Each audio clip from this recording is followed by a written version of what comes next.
దేవునికి హల్లెలూయా, praise the lord. దేవునికి స్తోత్రం కలుగునుగాక. కూడి చేరి వచ్చినటువంటి దేవుని బిడ్డలందరికీ ప్రభు పేరిట వందనాలు. అందరికీ దేవునికి స్తోత్రం. అవకాశం ఇచ్చినట్టు దైవ సేవకులు కూడా ప్రత్యేకమైనటువంటి వందనాలు తెలియపరుస్తూ, దేవుని యొక్క బిడ్డలారా, ఈ యొక్క పరిశుద్ధాత్మ కనిపెట్టుకోడిక ఈ యొక్క దినమందు కొన్ని విషయాలు మనం తెలుసుకుందాం. దేవునికి స్తోత్రం. చూడండి, కీర్తనల గ్రంథం 119వ అధ్యాయము 19వ వచనాన్ని మనం చదువుకుందాం. కీర్తనల గ్రంథం, నీవు భూమి మీద పరదేశినై ఉన్నాను, నీ ఆజ్ఞలను నాకు మరుగు చేయకుము. దేవునికి స్తోత్రం కలుగునుగాక. దేవుని యొక్క బిడ్డలారా, పరదేశిగా ఉండాలి. దేవునికి స్తోత్రం. ఈ భక్తుడు అంటున్నాడు, నేను భూమి మీద పరదేశిగా ఉన్నాను కనుక తండ్రి, నీ ఆజ్ఞలను నాకు నేర్పుము, నీ కట్టడలను నాకు నేర్పుము, నీ పద్ధతులు నాకు నేర్పుము. దేవునికి స్తోత్రం కలుగునుగాక. ఎవరైతే ఈ భూమి మీద పరదేశిగా ఉంటారో వారికి దేవుడు తన ఆజ్ఞలు నేర్పుతాడు, ఆయన యొక్క ఆలోచన నేర్పుతాడు. ఎవరైతే పరవాసిగా ఉండరో వారికి ఆజ్ఞలతో పని లేదు. వారు ఏదో భక్తి చేస్తారు, భక్తి చేసినట్లు వస్తారు, వెళతారు, కానీ వాళ్ళు దైవత్వాన్ని పొందుకోలేరు. అంటే పరిశుద్ధులుగా మార్చబడలేరు. వాళ్ళు తాత్కాలికంగా అలాగనే ఉంటారన్నమాట. దేవునికి స్తోత్రం కలుగునుగాక. దేవుని యొక్క బిడ్డలారా, మీకు 3 విషయాలు తెలియపరచాలని నేను అనుకుంటున్నాను. 3 విషయాలు, ఎక్కువసేపు చెప్పను. 15 నిమిషాలు లేకపోతే 20 నిమిషాలు ఎక్కువ. దేవునికి స్తోత్రం. కనుక దేవుని యొక్క బిడ్డలారా, ఫిలిప్పీయులకు రాసిన పత్రిక చూడండి, 2వ అధ్యాయము 20వ వచనాన్ని మనం చదువుకుందాం. హల్లెలూయా. మీ క్షేమ విషయమై నిజముగా చింతించువాడు అతని వంటి వాడెవడును నా యొద్ద లేడు. హల్లెలూయా. ఫిలిప్పీయులకు రాసిన పత్రిక 3వ అధ్యాయము 20వ వచనం. దేవునికి స్తోత్రం కలుగునుగా. మన పౌరస్థితి పరలోకమందున్నది. అక్కడ నుండి ప్రభువైన యేసుక్రీస్తు అను రక్షకుని నిమిత్తము కనిపెట్టుకొనుచున్నాము. హల్లెలూయా. దేవుని యొక్క బిడ్డలారా, మన అందరికీ ఇక్కడ లేదు మన పౌరస్థితి పరలోకమందున్నది కనుక మనము భక్తి చేస్తూ, మందిరాలకు నడుస్తూ, ప్రార్థనలు చేస్తూ, మనము దేవుని ద్వారా మనం పరలోకానికి అర్హత పొందుకుంటూ ఉన్నామన్నమాట. అంటే మన పౌరస్థితి ఇక్కడ లేదు. ఎందుకంటే ఇక్కడ మనకి ఏదైనా ఉంది అని అంటే అది అబద్ధం అని మనం తెలుసుకోవాలి. ఎందుకంటే ఇక్కడ ఏమీ లేదన్న సంగతి మనం తెలుసుకున్నటువంటి వారు ఖచ్చితంగా మందిరాన్ని విడిచిపెట్టరు, భక్తి జీవితాన్ని విడిచిపెట్టరు. వాళ్ళు ఎప్పుడు కూడా భక్తిలో ఎదుగుతారన్నమాట. ఎదగాలనే విషయం తెలియాలంటే మొదటిగా మనకి పౌరస్థితి ఇక్కడ లేదన్న సంగతి తెలియాలి. పౌరస్థితి అంటే, ఇక్కడ పౌరస్థితి ఉంటే మనం ఇక్కడ మేడలు, మెద్దెలు, అంతస్తులు ఇవన్నీ సంపాదించుకోవాల్సిన అవసరం మనకు లేదు. ఎందుకంటే మనం ఈ లోకానికి మనం పరవాసులం, అంటే పరదేశులం. అంటే మనది ఈ దేశం కాదు, ఈ లోకం కాదు. ఈ లోకంలో మనకు శరీరాన్ని ఇచ్చి మనల్ని, ఇప్పుడు మనం పిల్లల్ని చదువుకు పంపిస్తాం, కాలేజీకి పంపిస్తాం. అలాగనే కాలేజీకి వెళ్ళినటువంటి వ్యక్తి కాలేజీలో చదువుకొని రావాలి, మళ్ళీ తిరిగి రావాలి. తిరిగి ఎక్కడికి రావాలి? నీ పౌరస్థితి ఎక్కడుంది? నీ ఇంటి దగ్గర ఉంది. మన ఇల్లు ఎక్కడుంది? ఇక్కడ లేదు. మన ప్రాంతం ఎక్కడ లేదు. మనం ఇక్కడ వాళ్ళం కాదు, మనం పరదేశులు అనమాట. చాలామందికి ఈ విషయాలు అర్థం కావు. ఎవరు చూసారే మనం పరదేశులు అంటారు. ఎక్కడుందయ్యా పరలోకం? పరలోకంలో నీ పౌరస్థితి ఉందంట, పరలోకంలో నీకు హక్కు ఉందంట, పరలోకంలో ఏదో ఉందంట అని చాలామంది మనల్ని అనుకోవచ్చు రకరకాలుగా. అయితే దేవుని బిడ్డలారా, పరలోకమే లేకపోతే మనం ఈ భూమి ఉందన్న సంగతి, ఈ భూమి మీద మనం ఇట్లా పుడతామన్న సంగతి, ఇలా ఈ భూమిని ఇలా జరుగుద్దన్న సంగతి మనకి పుట్టక ముందు మనకు తెలియదు గనక, ఇప్పుడు మనకు తెలిసింది గనక, అయితే ఇప్పుడు శరీరం ఉండగా ఈ శరీరంలో మరలా రెండో విషయం ఏంటంటే, పరలోకాన్ని సంపాదించుకోవటానికి శరీరం ఉండగా తెలియపరుస్తుండు దేవుడు. ఇది నమ్మిన వారు ధన్యులు. చప్పట్లు కొట్టండి, హల్లెలూయా.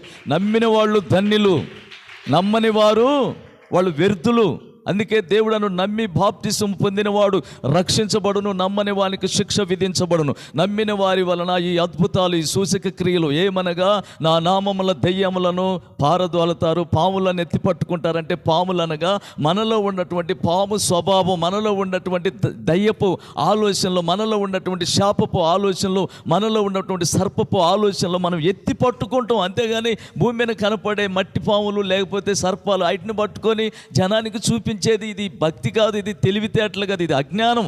తెలియనటువంటి వారు ఏదో మాట్లాడుతూ ఉంటారు. దేవునికి స్తోత్రం కలుగునుగాక. ఆ మాటలను బట్టి మనం నడిపించబడకూడదు. ఆ మాటలు మనకి జ్ఞానాన్ని తీసివేస్తుంది అన్నమాట, అజ్ఞానులుగా చేస్తుంది అన్నమాట. జ్ఞానవంతుడు అన్నిటిని వివేచించి ఆత్మ సంబంధంగా పరలోకాన్ని పొందుకోవాలి. దేవునికి స్తోత్రం కలుగునుగాక. చూడండి దేవుని బిడ్డలారా, ఇంకొక మాట ఏంటంటే యోహాను సువార్త 3వ అధ్యాయము 15వ వచనాన్ని మనం చదువుకుందాం. ఇందులోనే మన పౌరకు ఇక్కడ లేదు. దేవునికి స్తోత్రం కలుగునుగాక.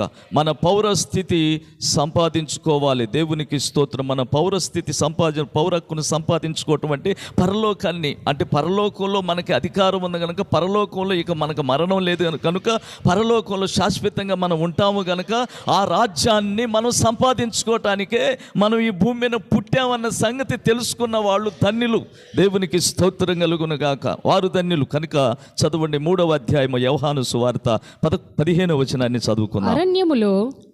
అరణ్యములో మోషే సర్పమును ఎలాగు ఎత్తెనో అలాగే విశ్వసించు ప్రతివాడును నశింపక ఆయన ద్వారా నిత్య జీవము పొందునట్లు మనుష్య కుమారుడు ఎత్తబడవలెను. హల్లెలూయా. మనిషి కుమారుడు ఎత్తబడవలెను. దేవుని బిడ్డలారా, మనిషి కుమారుడు ఎత్తబడను అంటే యేసయ్య ఎత్తబడ్డాడు, సమాధిని తిరిగి లేచాడు, మరలా ఎత్తబడ్డాడు. ఎక్కడికి వెళ్ళాడు? పరలోకానికి వెళ్ళాడు. ఆయన సమాధి నుంచి తిరిగి లేచాడన్నా నిజమే, పరలోక రాజ్యం మనకుంది. చప్పట్లు కొట్టండి. దేవునికి స్తోత్రం కలుగునుగాక. ఆయన లేచాడని నువ్వు నమ్మితే పరలోకం కూడా నీకు ఉందని నమ్మాలి. ఎందుకంటే పరలోకం మనకు అక్కడుంది, పౌరస్థితి అక్కడుంది, మనకి అస్సలైనది. అక్కడ దాన్ని మనం సంపాదించుకోవటానికి ప్రయాసం, ఈ యొక్క ప్రార్థనలు, ఈ యొక్క భక్తి, ఈ యొక్క వేచనలు, ఈ యొక్క ఉపవాస దీక్షలు, ఇవన్నీ కూడా దేవుని రాజ్యాన్ని సంపాదించుకోవటం కోసమే మనం ప్రయత్నం చేయాలి. దేవునికి స్తోత్రం కలుగునుగాక. రెండవది, ఈ భూమి మీద మనము గుడారవాసిగా ఉండాలి. దేవునికి స్తోత్రం కలుగునుగాక. ఈ శరీరం ఒక గుడారం, అంతవరకే. ఈ శరీరంలో మనం ఉండి, అంటే శరీరం గుడారం, ఈ శరీరంలో మనం ఉన్నాము అంటే ఆలోచనలు ఇచ్చే ఆత్మ మనకుంది గనక, ఆత్మకి మరణం లేదు గనక, అదే నిజము గనక ఆ ఆత్మను బట్టి మనం మాట్లాడుకోవాలి, ఆలోచన బట్టి మనం మాట్లాడుకోవాలి. చూడండి మాట, ఎబ్రిల్కి రాసిన పత్రిక 11వ అధ్యాయము 8-9 వాక్యాన్ని మనం చదువుకుందాం. ఈ భూమి మీద మనము గుడారవాసిగా ఉండాలి. అబ్రహాము పిలువబడినప్పుడు విశ్వాసమును బట్టి ఆ పిలుపునకు లోబడి తాను స్వాస్థ్యముగా పొందనయున్న ప్రదేశమునకు బయలుదేరెను. మరియు ఎక్కడికి వెళ్ళవలెనో అది ఎరుగక బయలువెళ్ళెను. విశ్వాసమును బట్టి అతడును అతనితో ఆ వాగ్దానమునకు సమవారసులైన ఇస్సాకు, యాకోబు అనువారును గుడారములలో నివసించుచు అన్యుల దేశములో ఉన్నట్టుగా వాగ్దాత దేశములో పరవాసులైరి. అంతే. దేవునికి స్తోత్రం కలుగునుగాక. మనము మామూలుగా ఇక్కడ పరవాసులమే. దేవునికి స్తోత్రం కలుగునుగాక. అంటే మనం పరదేశిగా ఈ లోకం మీద, ఈ భూమి మీద మనం ఉన్నామని మనకు ముందున్నటువంటి జ్ఞానవంతులైన భక్తులు, పరిశుద్ధాత్మ ద్వారా నడిపించబడుతున్నటువంటి, దేవుని ఆత్మ ద్వారా నడిపించబడుతున్నటువంటి వాళ్ళు ఏం చేస్తారంటే దేవునికి పూర్తిగా అప్పగించుకొని దేవుని ఆలోచనకు అప్పగించుకొని ఆలోచన ప్రకారం ఈ భూమి మీద జీవిస్తారు. వాళ్ళు జ్ఞానవంతులు, వాళ్ళు దేవుని బిడ్డలు, వాళ్ళు యుగయుగాలు ఉంటారు, వారికి ఇక మరణం ఉండదు. అలాంటి భక్తి చేయాలి మనం. దేవునికి స్తోత్రం కలుగునుగాక. అలాంటి భక్తి చేయాలని దేవుడు 2 చేతులు చాచి ప్రజలను పిలుస్తూ ఉన్నాడు. తన సేవకులని ఆయన దర్శించుకొని తన సేవకుల ద్వారా పలకరిస్తూ ఉంటాడు. రండమ్మ ప్రార్థనలకి రండి, భక్తి చేసుకోండి అని చెప్పని దేవుడు పిలుస్తూ ఉంటాడు. అయితే మనం కాదు పిలిచేది, దేవుడే పిలుస్తున్నాడు అన్న నమ్మకం మనకు ఉండాలి. దేవునికి స్తోత్రం కలుగునుగాక. దేవుని యొక్క బిడ్డలారా, గుడారవాసిగా వాళ్ళు ఉన్నారు కనుక మనము కూడా గుడారి రోజువారీ వాసిగానే ఈ భూమి మీద ఉండాలి. ఎందుకంటే మనము పరదేశులం, మనం ఈ దేశస్థులం కాదన్న సంగతి మనం అన్ని విధాలుగా తెలుసుకోవాలి. ఈ దేశంలో మనకి ఏది కూడా మనం పట్టించుకోకూడదు. మనకి ఎందుకంటే ఈ దేశం మనది కాదు కనుక మనకే పని. చాలామంది పట్టించుకొని లేనిపోని అని కొనుక్కొచ్చుకొని ఇబ్బందులు పాలవుతుంటారు, నష్టాలు పాలవుతుంటారు, అనేకమైనటువంటి రోగాల పాలవుతుంటారు, అనేక విధాలుగా వాళ్ళు నిందలకి అవమానాలకి గురైపోతుంటారు. కారణం ఏంటంటే లేనిపోయింది ఇది మన కాదు కదా, నీకెందుకు? దేవునికి స్తోత్రం కలుగును గాక. నువ్వు ఈ లోకంలో నువ్వు పరవాసి అన్న సంగతి నువ్వు గుర్తుపెట్టుకుంటే నువ్వు ఎవరు జోలి బావు, నువ్వు ఎవరిని కూడా నిందించు, ఎవరిని అవమానించు, ఎవరిని బాధించు. ఎందుకంటే అనవసరమైనటువంటి ఆలోచనలు ఇవన్నీ పనికి మాలినటువంటి విధానాలు అన్నమాట. వీటన్నిటిని ఎవరైతే తీసివేసుకొని మంచిగా ఈ భూమి మీద జీవించి ప్రభువుకు నచ్చినట్లు ఆయన మార్గాల్లో ఆయన యొక్క రాజ్యాన్ని పొందుకొని ఈ శరీరంలో జ్ఞానాన్ని పొందుకోవాలి, దైవాన్ని పొందుకోవాలి, జ్ఞాన వ్యక్తంగా మారిపోవాలి. లూసిఫరు గాడికి జ్ఞానం ఎక్కువైపోయి ఆడు అతిశయించి ఈ భూమి మీద పడిపోయాడు. పడిపోవటమే కాదు, వాడు అనేకుల్ని మళ్ళీ దేవునికి వ్యతిరేకంగా తీసుకొచ్చి ఇక్కడ పడేసిండు. చాలామంది సంఘాల్లో మీకు చెప్తాను కదా, దేవునికి స్తోత్రం, సంఘాల్లో ఉన్నటువంటి వారిని దైవ సేవకులు కానీ ఏదన్నా ఖండించి మాట్లాడారంటే వాళ్ళు ఏం చేస్తారంటే లూసిఫరులాగా పడిపోతారు, చెప్పిన మాట వినరు, లోబడకుండా వాళ్ళు ఇంకా అనేకుల సంఘాల్లో నుంచి తీసిపోయేటటువంటి స్వభావం అంతా కూడా అది లూసిఫరు అనగా సాతాను స్వభావం. అలాంటి సాతాను స్వభావం సంఘాల్లో విశ్వాసులకు ఎవరు కూడా రాకుండా చాలా జాగ్రత్తగా ప్రవర్తించాలని దేవుడు ఈరోజు హెచ్చరిస్తూ ఉన్నాడు. దేవునికి స్తోత్రం కలుగునుగాక. మనకి తెలివితేటలు నేర్పుతూ ఉన్నాడు, మనకి జ్ఞానాన్ని ఇస్తున్నాడు, మనకు జాగ్రత్త నేర్పుతున్నాడు, మనకి మంచి పద్ధతులు నేర్పుతున్నాడు, మనకు మంచి విధానాన్ని నేర్పుతూ ఉన్నాడు. ఎందుకంటే మనం గుడార వాసిగా ఇక్కడ ఉండాలి తప్ప ఈ గుడారంలో మనం ఉండి ఏం చేయాలనేదే మనకి ముఖ్యమైన టార్గెట్. దేవునికి స్తోత్రం కలుగునుగాక. చూడండి దేవుని యొక్క బిడ్డలారా, అందులో ఇంకొక మాట 2వ కొరింథీయులకు రాసిన పత్రిక 5వ అధ్యాయము 1వ వచనాన్ని మనం చదువుకుందాం. ఇంకొక మాట అమ్మా, భూమి మీద మన గుడారమైన ఈ నివాసము శిథిలమైపోయినను చేతి పని కాక దేవుని చేత కట్టబడినదియు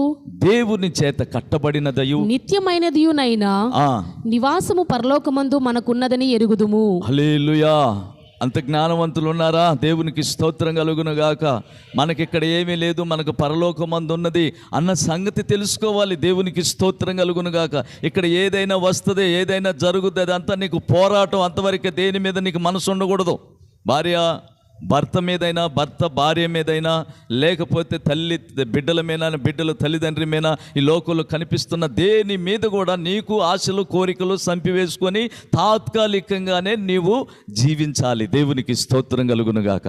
ఈ శరీరానికి ఏం చేయాలంటే, ఈ శరీరానికి సంబంధించి ఎంతవరకు ఏంటనేది శరీరం మనం చెప్పినట్టు వినాలి, కానీ మనం శరీరం చెప్పినట్టు వినకూడదు. శరీర కోరికలను బట్టి నడవకూడదు, శరీర పద్ధతులను బట్టి నడవకూడదు, శరీర ఆశలను బట్టి నడవకూడదు. ఈ గుడారాన్ని బట్టి మనం ఈ గుడారమే శాశ్వతం, ఇదే నిజం, ఇదే నమ్మకం అనుకునేటటువంటి వాళ్ళు, తెలియనటువంటి వాళ్ళు, అలాంటి మనస్సు భక్తి మనకు ఉండకూడదని దేవుడు ఈ రాత్రి వేళ మనకు తెలియపరుస్తూ ఉన్నాడు. దేవునికి స్తోత్రం కలుగునుగాక.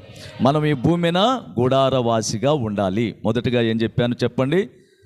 మొదటిగా ఏంటంటే మనము ఈ లోకానికి పరదేశులం, అంతేనా? పరదేశులం.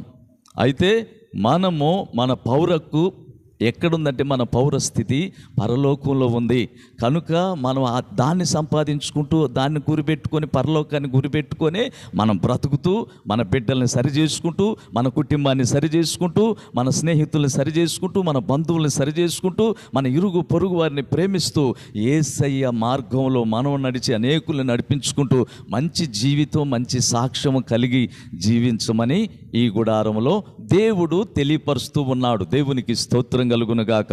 చివరి మాట హల్లెలూయా. 1 పేతురు 2వ అధ్యాయము 11వ వచనం. శరీర ఆశను విడిచి ఆత్మానుసారంగా నడుచుకోవాలి. దేవునికి స్తోత్రం కలుగునుగాక. శరీర ఆశను విడిచి ఆత్మానుసారంగా ఉంటే ఎప్పుడు కూడా కుటుంబాల్లో కానీ ఎక్కడ కూడా భేదాలు కానీ, మనస్తత్వాలు కానీ, ఇబ్బందులు కానీ, నష్టాలు కానీ, కష్టాలు కానీ ఇవి రావు. ఒకవేళ ఇవన్నీ జరుగుతున్నాయి అంటే వాళ్ళు ఇంకా అజ్ఞానంలోనే ఉన్నారు, వాళ్ళు పూర్తిగా దేవుళ్ళలోకి రాలేదని మనం తెలుసుకొని వారిని క్షమిస్తూ ఉండాలి. వారు చెప్పిన మాటను బట్టి మనం నడుచుకోకూడదు. దేవునికి స్తోత్రం కలుగును. వాళ్ళ ఆలోచనలు బట్టి మనం నడుచుకుంటే అక్కడ ఏం జరుగుతుందంటే లేనిపోయి మనం కొచ్చుకోవటం అనమాట, లేనిపోయి ఇబ్బందులు పాలు కావటం, లేనిపోయి అజ్ఞానంలో పడిపోవటం, లేనిపోయి అన్ని లేనిపోయి కొనుక్కొచ్చి పెట్టుకోవటం. హల్లెలూయా. అలాంటి కొనుక్కొచ్చుకోకూడదు. మా నాన్న చిన్నప్పుడు ఏమనేవాడంటే, అరే ఎప్పుడు చూసినా కొనుక్కొచ్చుకోవటమేనా కానీ అమ్మకొచ్చుకోవటం తెలియదు ఎవరా నీకు అని అంటాడు. హల్లెలూయా. అంటే అది మామూలుగా లోక సామెత. దేవునికి స్తోత్రం కలుగును గాక. దేవుని యొక్క బిడ్డలారా, మనము ఏదైనా సరే కొన్ని మాటల వల్ల, కొన్ని విషయాల వల్ల, కొన్ని అనేకమైన రకరకాలుగా వచ్చి మనల్ని పరీక్షిస్తూ ఉంటాయి. సైతాను ఎంటర్ అవుతూ ఉంటాడు దేవుని బిడ్డల్ని. మామూలు వాళ్ళని ఎంటర్ కాడు వాడు, ఎందుకంటే వాళ్ళు వాడి మనుషులే కాబట్టి వాడికి ఏం పని, అంతేనండి. వాడి టార్గెట్ ఎక్కడ ఉంటుంది? ఇప్పుడు దెయ్యాలు ఎక్కడ తిరుగుతాయి చెప్పండి? దెయ్యాలు సమాధుల్లో ఉంటాయా, మనుషుల్లో ఉంటాయా? దెయ్యాలు ఊళ్ళలోనే తిరుగుతాయి, మనుషుల్లోనే తిరుగుతాయి. మనుషుల్లో కూడా దేవుని బిడ్డలుగా తీర్చబడుతున్నటువంటి, దిద్దబడుతున్నటువంటి వారిని టార్గెట్ పెట్టుకుంటే ఈ సైతాన్లు పెట్టుకొని ఏం చేస్తాయంటే, ఎక్కడ ఆ బలహీనంగా ఉంటుందో ఆ బలహీనతను బట్టి సైతాన్ ఎంటర్ అవుతాడు. హల్లెలూయా. ఎందుకంటే మన దేవుడు బలవంతుడు కనుక మనం ఎప్పుడు బలంగానే ఉండాలి, మనం ఎప్పుడు ధైర్యంగానే ఉండాలి, మనం ఎప్పుడు జ్ఞానంగానే ఉండాలి, మనం ఎప్పుడు కూడా మంచి పద్ధతి కలిగి, మంచి ఆలోచన కలిగి, మంచి జ్ఞానం కలిగి. జ్ఞానవంతుడు బలవంతుడా, అజ్ఞానుడు బలవంతుడా చెప్పండి? జ్ఞానవంతుడే బలవంతుడు. దేవునికి స్తోత్రం కలుగును గాక. బలహీనుడు ఎవరండి? సైతానుడు. బలవంతుడు ఎవరు? యేసయ్య. యేసయ్య బలవంతుడు, సైతాను బలహీనమైనది. సైతాను ఏం చేస్తుందంటే ఏ విధం చేతనైనను మనల్ని మనలో లేనిపోని కొనుక్కొచ్చి పెట్టుద్ది అనమాట. అందుకని సైతానికి ఎప్పుడు కూడా ఎక్కడ కూడా మనం అవకాశం ఇవ్వకుండా చాలా జాగ్రత్త కలిగి మనం ఈ లోకంలో శరీరానుసారంగా కాకుండా ఆత్మానుసారంగా మనం నడుచుకోవాలి. దేవుడు ఈ మాటలు మనకు చెలవిస్తూ ఉన్నాడు. దేవునికి స్తోత్రం కలుగును గాక. మొట్టమొదటిది ఏం చెప్పానండి చెప్పండి? దేవునికి స్తోత్రం కలుగును గాక. మన పౌర స్థితి ఎక్కడుంది? పరలోకంలో ఉంది. ఇక్కడేం లేదు, నన్ను చూడు, నా బలం చూడు, నా వాళ్ళని చూడు, నా విధానాలు చూడు అనేది అసలు కరెక్ట్ కాదు. అది అసలు మన మైండ్లోకి తీసుకొచ్చుకోవద్దని దేవుడు మనకి ఖండించి తెలియపరుస్తూ ఉన్నాడు. దేవునికి స్తోత్రం కలుగును గాక. హల్లెలూయా. అందుకని మన పౌర స్థితి ఎక్కడుంది చెప్పండి బాబు? పరలోకంలో ఉంది. అందుకని పరలోకంలో ఉన్నటువంటి జ్ఞానాన్నే మనం సంపాదించుకోవాలి. పరలోకంలో ఉన్నటువంటి ఆ భక్తితోనే మనం ఈ భూమి మీద జీవించాలి. దేవునికి స్తోత్రం కలుగు. అలా జీవించినప్పుడు ఏం జరుగుతుందంటే, అలాంటి ఆలోచనతో ఉన్నప్పుడు మనకి భార్య ఉందనుకో, భార్య గడగడలాడుద్ది. భర్త ఉన్నాడనుకో, భర్త కూడా గడగడలాడుతారు. మన బిడ్డలు కూడా గడగడలాడుతారు. మనకు కలిగి ఉన్నటువంటి వారందరూ కూడా చాలా జాగ్రత్త కలిగి, మనల్ని చూసి భయము కలిగి జీవిస్తారు. నిన్ను చూసి భయం కలిగి జీవించాలంటే శరీర ఆశలు విడిచి ఆత్మానుసారంగా జీవించటం మొదలు పెట్టాలి. దేవునికి స్తోత్రం కలుగును గాక. ఆత్మకి ఎక్కువ శక్తి ఉంది, శరీరానికి ఎక్కువ శక్తి లేదు. ఆత్మ బలమైంది. అందుకే బలమైన రాజ్యాన్ని మనకి దేవుడు సిద్ధపరుస్తూ ఉన్నాడు. ఆ రాజ్యానికే మనల్ని బలపరుస్తూ ఉన్నాడు. ఆ రాజ్యం కోసమే ఈ ఆరాధనలు, ఈ భక్తి విధానాలన్నీ మీకు మరలా చెప్తున్నాను. దేవునికి స్తోత్రం కలుగును గాక. మొట్టమొదటిది మన పౌర స్థితి పరలోకంలో ఉంది. రెండవది ఈ భూమి మీద మనం గుడార వాసిగానే మనం ఉండాలి. మూడవది శరీర ఆశలు విడిచి ఆత్మానుసారంగా జీవించాలి. దేవుడు ఇట్టి మాటలు దీవించి మన హృదయాల్లో ఉంచి మనల్ని ఆత్మీయులుగా బలపరుచునుగాక. అందరికీ ప్రభు పేరిట వందనాలు. దేవునికి స్తోత్రం.